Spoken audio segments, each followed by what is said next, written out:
হয়েছে, নিপীড়ন হয়েছে, ছাত্রদের মারছে। আহা, আয়না ঘরে নিয়ে মানুষকে যে কষ্ট দিচ্ছে, দুনিয়ার ইতিহাসে একটা নজির দেখাতে পারবেন? আয়না ঘরে মানুষকে যে নির্যাতন করা হয়েছে, Genghis Khan, Hulagu Khan, Ayub খানের মতো হিংস্র মানুষরাও মানুষকে এভাবে কষ্ট দেয় না। এত নির্যাতন নিপীড়ন হয়েছে। যখন দেখছে আর টিকে না ক্ষমতা, তখন বলছে ডাকো একটু বসি। এটা আগে বসে নেই কেন? এটাই স্বৈরাচারদের চরিত্র। আগে কণ্ঠরোধ করে, হামলা করে, মামলা দেয়, নির্যাতন করে, নিপীড়ন করে, দেখেন আর সুযোগ নাই, তখন বলে একটু ডাকো বসি। এটা আগে স্বৈরাচারদেরও চরিত্র ছিল, এখনকার স্বৈরাচারদের চরিত্র। যদি বেঈমান হয়, যদি কি হয়, হযরত ইব্রাহিম গেলেন, নমরুদ বলল, ইব্রাহিম আপনি কিসের দাওয়াত দেন? বলে মহান আল্লাহর তাওহীদের দাওয়াত দিই। আপনার আল্লাহর পরিচয় কি? قال ربي الذي يحيي ويميت, আমার আল্লাহ আমার রব, তিনি জীবন দেন, তিনি মৃত্যু দেন। সুবহানাল্লাহ বলবেন। কুখ্যাত নমরুদ বলল, ক্বালা আনা উহয়ি ওয়া উমীত। নাউযুবিল্লাহ। আমিও জীবন দিতে পারি, মৃত্যু দিতে পারি। ইমামে বাগাবী তাফসীর বাগাবীতে উল্লেখ করেন, জেল সুপারকে নমরুদ বলল, দুইজন আসামি আনা হয়েছে। জল্লাদকে বললো একজনকে কতল করো। কতল করা হলো। আছে কয়জন? নমরুদ বলল তুমি বাড়ি যাও। বলল দেখলেন ইব্রাহিম, একজনকে মৃত্যু দিলাম, একজনকে জীবন দিলাম। হযরত ইব্রাহিম দেখলেন এটা তো আস্ত গোবর গণেশ, এটা জীবন দেওয়া কি মৃত্যু দেওয়া কি তাই তো বুঝে না। দশটা তো বেজে গেছে, আপনার হাতে তো ওখানে ওইটাও এলাকা, ওইটা আমাদের সংগঠনের নারায়ণগঞ্জ মহানগরের মাহফিল, এটা কাশীপুরে। ঠিক আছে, আমি 10 মিনিটে একটা পর্যায়ে যেয়ে মুনাজাত করে দিচ্ছি, পরে মাহফিল চলবে তো আলহামদুলিল্লাহ। ওই তাইলে আমি বেঁচে গেছি। অনেক দায়ী আছেন, আলোচক আছেন, তারা বক্তব্য রাখবেন ইনশাআল্লাহ। আচ্ছা আচ্ছা আচ্ছা, আল্লাহ কবুল করুন, আল্লাহ মঞ্জুর করুন। তো কথা শুনতেছেন? ইব্রাহিম আলাইহিস সালাম দেখছেন এটা তো আস্ত গোবর গণেশ, এটার মাথায় তো গোবর ছাড়া কিচ্ছু না। একটা কথা মনে রাখবেন, আমি বলি বাড়িতে যে ভাব সম্প্রসারণ করবেন, পারবেন? সকল পাগল কাফের নয়, কিন্তু সকল কাফেররাই পাগল, এটা বুঝে ফেল। সকল পাগল কাফের নয়, কিন্তু সকল কাফেররাই পাগল। কোন বেঈমান, কোন নাস্তিক যত ডিগ্রিধারী হোক, শিক্ষিত হোক, তার মাথায় যে আছে ঘিলু, ওটা গোবরের চেয়ে ভালো কিছু না। এই যে বাংলাদেশের বুদ্ধিজীবী যেগুলো আছে, দেশের কাজে আসে?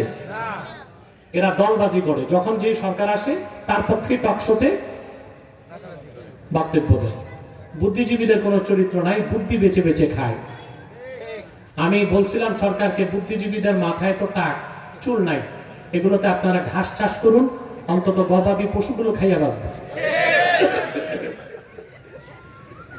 এখন বুদ্ধিজীবীদের ভাব নাই, এখন পুরান পাগলের ভাব নেই, নতুন পাগল আসছে। এদের নাম হচ্ছে রাষ্ট্রচিন্তক। নাম কি এক একজনের? সালিমুল্লাহ, কালিমুল্লাহ, লানাতুল্লাহ। এরা রাষ্ট্রচিন্তক। এরা বর্তমান সরকারকে উস্কানি দিচ্ছে মৌলবাদের উত্থান যেন না ঘটে। দেশকে ধর্মনিরপেক্ষ রাখতে হবে, দেশকে অসাম্প্রদায়িক রাখতে হবে। আলেমরাই তো বলে দেশকে অসাম্প্রদায়িক রাখতে হবে, কিন্তু কোন মুসলমান ধর্মনিরপেক্ষতায় বিশ্বাস করতে পারে না। ধর্মনিরপেক্ষতা এক জিনিস, আর ধর্মীয় স্বাধীনতা আরেক জিনিস, ঠিক না? সম্মানিত শুধু হযরত ইব্রাহিম দেখলেন এটা তো গোবর গণেশ, এটা তো কোনো জ্ঞান বুদ্ধি নাই, জীবন দেওয়া কি মৃত্যু দেওয়া কি তাই তো বুঝে না। তিনি বললেন, ইন্নাল্লাহা ইয়াতি বিশ-শামসি মিনাল মাশরিকি ফাতি বিহা মিনাল মাগরিব ফাবুহিতাল্লাযী কাফার।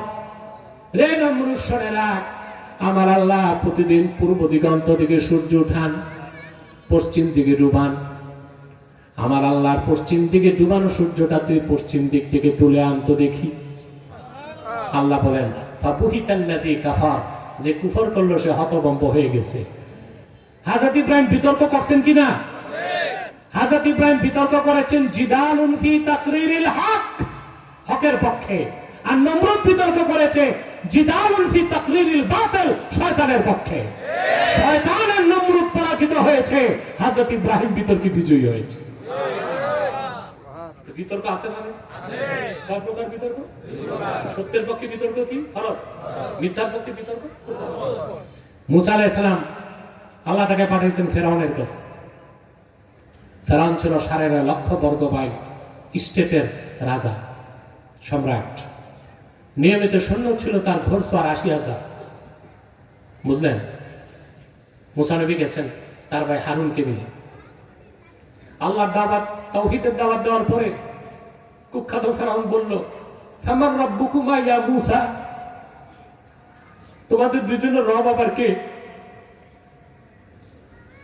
মুসা আলাইহিস সালাম ভয় পেয়েছেন উত্তর দিতে, কথা বলেন।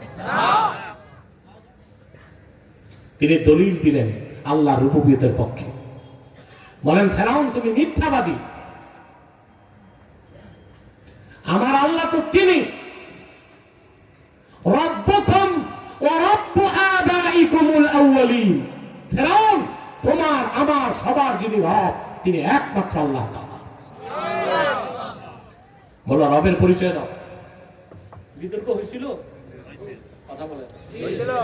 হযরত ইব্রাহিম দলিল দিলেন, ক্বালা রাব্বুনাল্লাযী আ'তা কুল্লা শাইইন খালকাহু তুম্মা হাদা।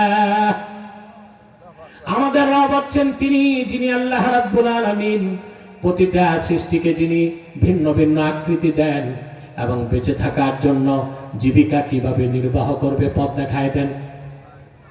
প্রতিটা সৃষ্টির ভিন্ন ভিন্ন আকার কে দেন? বেঁচে থাকার পথ কে দেখায় দেন? মুরগি থেকে একটা ডিম, ডিম থেকে বাচ্চা, ডিম ফুটার পর বাচ্চাটা দৌড়ায়। আর মানুষের বাচ্চা দৌড়াতে কত বছর লাগে? কথা কিসের 2 বছর? হামাগুড়ি দেয়।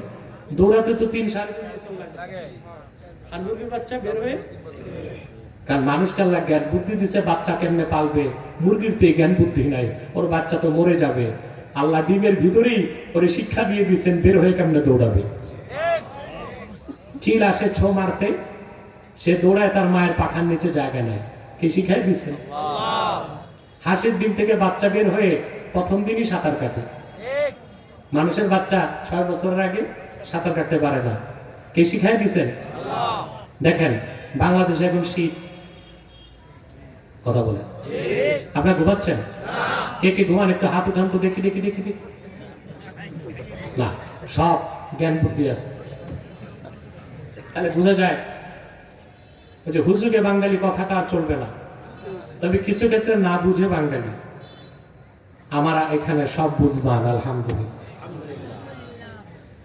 বাংলাদেশে এখন প্রচন্ড শীত, কিন্তু সাইবেরিয়াতে, রাশিয়ার সাইবেরিয়া এবং আমেরিকান আলাস্কাতে এখন শীত হচ্ছে -71 ডিগ্রি সেলসিয়াস।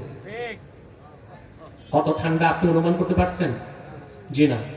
4 ডিগ্রি সেলসিয়াসে পানি বরফ হতে শুরু করে, তারপর 3 ডিগ্রি, তারপর 2 ডিগ্রি, তারপর 1 ডিগ্রি, তারপর -1, তারপর -2, তারপর -3, এইরকম -71 ডিগ্রি সাইবেরিয়াতে, আলাস্কাতে। বড় বড় পাখিগুলো কি খাবে? ওরা 11,000 কিলোমিটার পথ পাড়ি দিয়ে বাংলাদেশে চলে আসে। এসে আবার দিনাজপুর, রংপুর যায় না, সুনামগঞ্জ, কিশোরগঞ্জ, হাওড়া এলাকায় যায় মিঠা পানির মাছ খাইতে। ওদেরকে কি বাংলাদেশ আবহাওয়া অফিস টেলিফোন করে যেখানে শীত কম আসে? ওদের কাছে রাডার আছে, জিপিআরএস আছে? কে শিখাইছেন? রব্বুনাল্লাযী আ'তা কুল্লা শাইইন খালকাহু সুম্মা হাদা। সুবহানাল্লাহ। সব যুক্তি মুসা নবী তুলে ধরছেন, ফেরাউনের মাথাটা নত হয়ে গেছে। বিতর্কে জিতলেন কে? মুসা নবী বিতর্ক করছেন জিদালুন ফি তাকরিরিল হক, তিনি জিতে গেছেন। ফেরাউন বিতর্ক করছে জিদালুন ফি তাকরিরিল বাতিল, শয়তানের পক্ষে সে হেরে গেছে। তাহলে ভাইরা, আমরা দায়ী আল্লাহ, আমরা দাওয়াতের কাছে 3টা নীতি অনুসরণ করব। আল্লাহর হাবিব নূর নবীজি মুহাম্মদ মুস্তাফা সাল্লাল্লাহু আলাইহি ওয়াসাল্লামকে আল্লাহ তাআলা 1,500 বছর আগে কোরআন কারীমে দাওয়াত দেবার ক্ষেত্রে 3টা নীতি দিয়েছেন। হিকমা, মওয়াইজায়ে হাসানা জিদাল। আমরা আল্লাহর হাবিবের উম্মত হিসেবে ১,৫০০ বছর পরে এই নীতির অনুসরণের যদি দাওয়াত দেই, অবশ্যই আমরা সফল হব, বিজয় আমাদের আসবে। আজকের মতো এখানে বিদায়। ওয়াখির দাওয়ানা আলহামদুলিল্লাহি রাব্বিল আলামিন। ওয়াসসালামু আলাইকুম ওয়া রাহমাতুল্লাহি তাআলা ওয়া বারাকাতুহু।